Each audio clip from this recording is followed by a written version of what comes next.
Someone has broken into the National Bank, the Federal Reserve.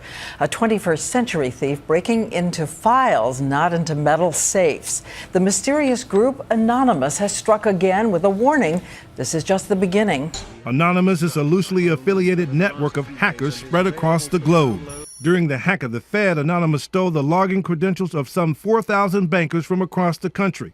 And cybersecurity expert Hemu Nigam says it's surprisingly easy for someone to take over or slave a computer. There are online forums where hackers instruct each other. Hackers are coming up with new innovative ways of breaking into things, and mobile applications right now are becoming a very high front of attack. Today, Nintendo said in a statement it discovered a flaw in the app's permissions that allowed the game to access all kinds of data it does not need. Data Nintendo said it wasn't using, but it's information hackers covet. I think they made a mistake. I wish they'd spoken to me first. Imagine what they start doing when they see a documentary that they don't like, or news reports that they don't like. Tonight, the North Korean hackers going even further. Why is cybersecurity important? To answer this question, we will review the history of the internet, the current trends in cybersecurity, and possible future trends for cybersecurity. The history of computer attacks begins, first, with the creation of the internet. The internet was connected in the fall of 1969 with the initial joining of the ARPANET between UCLA and Stanford Research Institute, also known as SRI. This quickly spread, connecting individual research universities with the American government following closely in line. The first largely reported incident was in 1981, when the FBI began investigating a digital security breach at National CSS Incorporated. Hackers, though unnamed at this point, really started becoming well known in the 1960s. Originally known as phreakers, this term was coined from the modulation of corded telephone booths and landlines to manipulate the back-end phone systems to providing free calls and other malicious activities. It was made popular by a young blind boy named Joseph Ingrescia, who had the gift of perfect pitch when he whistled into a phone receiver to alter the listening computer at the distant end to his advantage in 1957.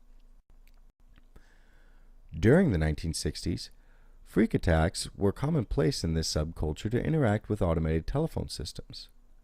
This culture morphed into the named hackers of the 80s with the previously mentioned incident. It is important to mention that this form of security breach was so new, the FBI referred to it at the time as a learning experience. The 80s were a massive period of growth for hackers and cybersecurity in kind. Until this point, minor incidents had occurred in the cyber realm, but few precautions were taken. This was due to computers still being utilized by primarily small tasks at the time. For example, in 1985, the Commodore 128 PC was released with a total of 128 kilobytes of RAM. In this year, the first domain name was registered, symbolics.com, Steve Jobs quit Apple, and the Nintendo Entertainment System was released. We also saw the first widespread instance of malicious software with the Morse worm in 1988. This piece of software was self-replicating and self-propagating in nature with a major flaw. The worm had protection mechanisms that prevented its deletion. Furthermore, after a form of digital Russian roulette, the worm was able to infect the same machine multiple times. He ended up bringing the standing internet to a crawl due to overprocessing, with an estimated 1/3 of the machines worldwide infected with his code. It was 2 years previous, in 1986, that Cliff Stoll wrote about his experience with hackers in The Cuckoo's Egg. Due to a 75-cent discrepancy in the timesheet for the mainframe usage that he administrated, he began probing at possible remote intruders. This led him on a 2-year-long hunt for hackers that were utilizing his system to pivot into other government agencies. Eventually, a German hacking group was arrested, tried, and found guilty of espionage. To accomplish this, though, he created some of the world's first live monitoring mechanisms, which grew into the security practices known and used today. The internet is unique in the manner that it was created. Most advances that have occurred originated from small educational research-oriented studies that became mass-produced and sold in chunks seemingly overnight. This can be seen with the Internet Protocol version 4, also known as IPv4, which was originally sold in large block chunks to organizations. This was quickly filled, and new technologies had to adapt to the overcrowding. In a similar manner, hackers also saw a bludgeoning field and had to adapt. Specifically, in 1999, 1 year after Windows 98 is released, security companies flocked to provide protection for the new operating system and its many security flaws. This is also pre-Y2K, allowing hackers other opportunities to exploit systems through the use of social engineering, by playing on the fears of the doom and gloom on the horizon. These types of threats were combined with an underground marketplace where hacktivism slowly grew. Fast forward almost 20 years to the threats of today. First off, every person is vulnerable to attack. If there is a device that operates using electricity, it is more than likely can be hacked and intended operation changed. Everything from credit cards to vehicles to fridges and even more can be hacked. What is the best way to stay safe? Don't participate. Even if you have a computer that never touches the internet, malicious logic, or that is to say, some form of malware, can be introduced via CD, DVD, or USB devices. Technology has this inherent design flaw where it is never fully secure. This is where the idea of zero-day attacks come from. As new software or hardware is released, design vulnerabilities are located and then sold to the highest bidder. Zero days are specific exploits that have not yet been patched or studied by non-malicious attackers or security researchers. Because they are not known, they can be utilized repetitively without fear of being caught. This allows access without detection, giving the keys to a computer system for free rein by malicious attackers. Now, there are two forms of attack. One is mass distribution, which is most popular and also most people are familiar with. Then there are targeted attacks. Targeted attacks are where a specific organization, user, or group of users is identified and specifically targeted in their attacks. To do this, these attackers will use three avenues of approach. They are the use of email with either embedded links that redirect to a malicious site or attachments that have the initial exploit and the callouts necessary to gather more malicious logic, also known as malware. They also use what's known as a drive-by download, where a site is hacked and all visitors are redirected to malicious content. Lastly, they'll utilize either USB-delivered malware or social engineered malware.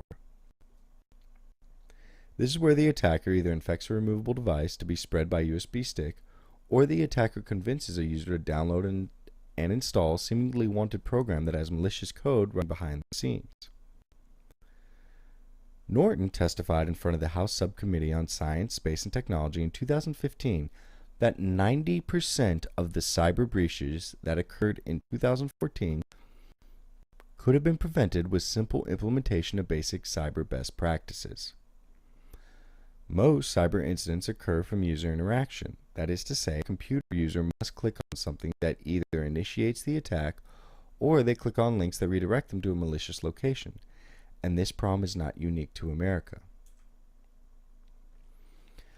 A joint paper from the Pomona Institute, NHP, reported there had been a 96% increase in the cost of cybercrime from 2010 to 2014.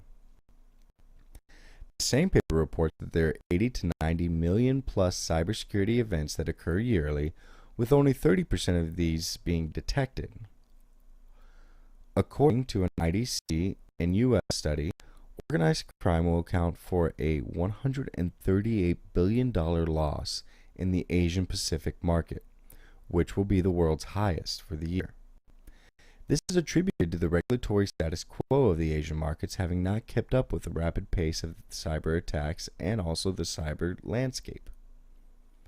For example, in 2013, China alone, more than 20,000 websites were hacked within the first 8 months. During this time, over 8 million servers were infected with some form of zombie net or Trojan programs that were being controlled by overseas entities. Europe's not much better off, though. Symantec reported in 2013 that 41% of French smartphone users had been victims of cybercriminals in 2012, as compared to the average 29% of smartphone users in the EU. The use of attacks on smartphones seems to be particularly popular in the EU, as almost 50% of the citizens do not know how to use mobile security applications. But there is hope. Companies are aware of the rise in cybercrime and have begun taking proactive steps to try and identify malicious activity in their networks before it becomes a problem. Previously, the mindset behind cyber activity was to build a digital fortress. With enough perimeter defenses, it was believed that an individual could not slip in and steal the property that was protected. The problem with this idea was that the castles are designed to be stationary. They are designed to be built over the course of decades with meticulous planning and deep foundations. Whereas the cyber realm is constantly changing, almost quarterly in fact. Furthermore, as the quote-unquote castle morphs with new technologies and ideas, there are always new design flaws and other methods of penetrating the defenses.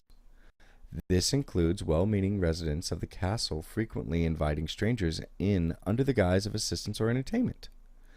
As such, the idea of a digital castle has been cast away for a new method of defense. One of these methods is called the defense in depth strategy. This involves creating a maze-like structure of communication flows with several checks along the way. These can be thought of like underground bunker systems with guards checking IDs at every major point in the hallways. With this, many companies have begun to utilize 24/7 monitoring teams that specialize in recognizing when issues arise. With these underground bunker metaphors, these can be thought of as strategically placed security cameras. If something is noticed that is out of place, a team may be dispatched to handle the issue.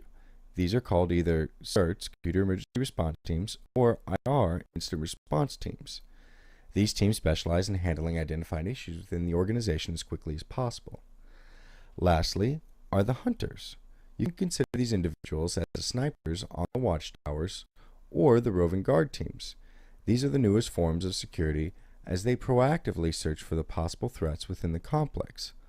All of this is focused around one idea, that all companies will be hacked at one point or another.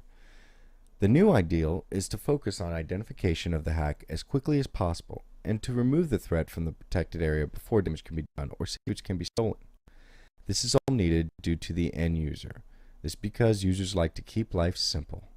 So they will use very short basic passwords, click links within emails, and connect USB drives to computers to print out reports for individuals that they've just met. All of these things can lead to malware, ransomware, rootkits, and Trojans within the company. In summary, the cyber threat landscape began as a social edge group, but once it was found to be lucrative, many criminal organizations jumped on the cyber bandwagon.